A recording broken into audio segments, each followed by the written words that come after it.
નમસ્કાર દર્શક મિત્રો, ગુજરાત દુનિયા યુટ્યુબ ચેનલમાં ફરી એકવાર આપ સર્વ દર્શક મિત્ર સાથીઓનું દિલથી સ્વાગત છે. ગુજરાત રાજ્યની અંદર વરસાદનો એક નવો રાઉન્ડ ફરીથી શરૂ થતો જોવા મળવાનો છે. આગામી 3 દિવસ સુધી ગુજરાતની અંદર ઉત્તરીય ભાગોની અંદર સારા એવા વરસાદનું જોર સક્રિય થતું જોવા મળવાનું છે.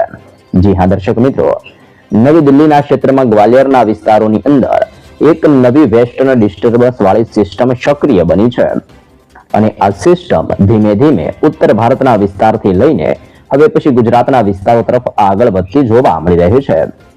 આ સિસ્ટમોની અસરને લઈને આગામી કલાકોમાં કચ્છના ક્ષેત્રથી લઈને ઉત્તર ગુજરાતના વિસ્તારો અને ઉત્તર ગુજરાતના ક્ષેત્રથી લઈને મધ્ય ગુજરાતના જે સરહદીય જિલ્લાઓ આવેલા છે તેમાં એકાએક હવેથી સિસ્ટમનું જોર વધતું જોવા મળવાનું છે.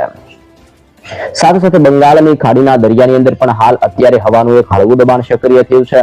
તો અરબી સમુદ્રના દરિયાની અંદર પણ ધીમે ધીમે તોફાન વધતું જોવા મળી રહ્યું છે. અનેક પ્રકારની નવી સિસ્ટમો સક્રિય થવાને લઈને દક્ષિણ ભારતના વિસ્તારમાં, ઉત્તર ભારતના વિસ્તાર અને અરબી સમુદ્રના દરિયાથી લઈને ગુજરાતના તમામ ક્ષેત્રની અંદર અત્યારે ધીમે ધીમે હલચલ વધી રહી છે.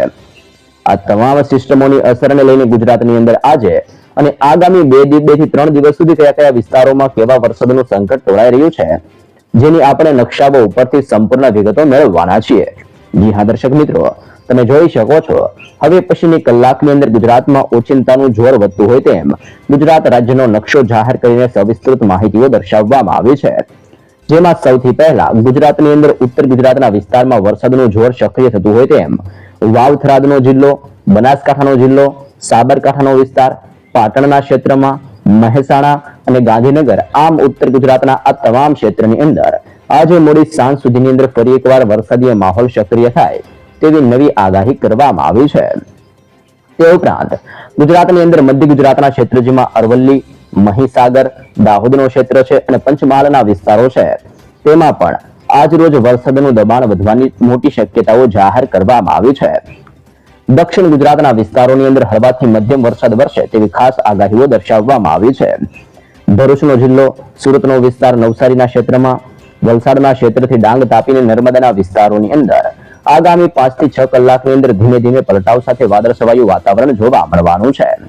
સૌરાષ્ટ્રના વિસ્તારોની વાત કરીએ તો સૌરાષ્ટ્રની અંદર પણ દેવભૂમિ દ્વારકાના ક્ષેત્રથી જામનગરના વિસ્તારમાં, મોરબીના ક્ષેત્રથી સુરેન્દ્રનગરના વિસ્તારોની અંદર, રાજકોટના ક્ષેત્રથી બોટાદના વિસ્તારોમાં, ભાવનગર, અમરેલીના ક્ષેત્રથી ગીર સોમનાથનો વિસ્તાર અને જૂનાગઢના વિસ્તારથી પોરબંદરના વિસ્તારમાં હળવા વરસાદીય ઝાપટાઓ પડે તેવી શક્યતાઓ દર્શાવવામાં આવી છે.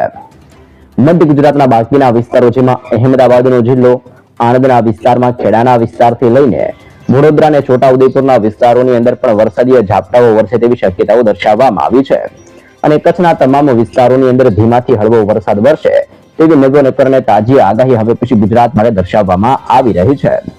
તો વરસાદ અંગેની આવી તાજી નવી અપડેટ રોજે રોજ મેળવવા માટે જો ચેનલમાં નવા છો તો ગુજરાત દુનિયા યુટ્યુબ ચેનલને અત્યારે જ દર્શક મિત્રો સબસ્ક્રાઇબ કરી લેજો.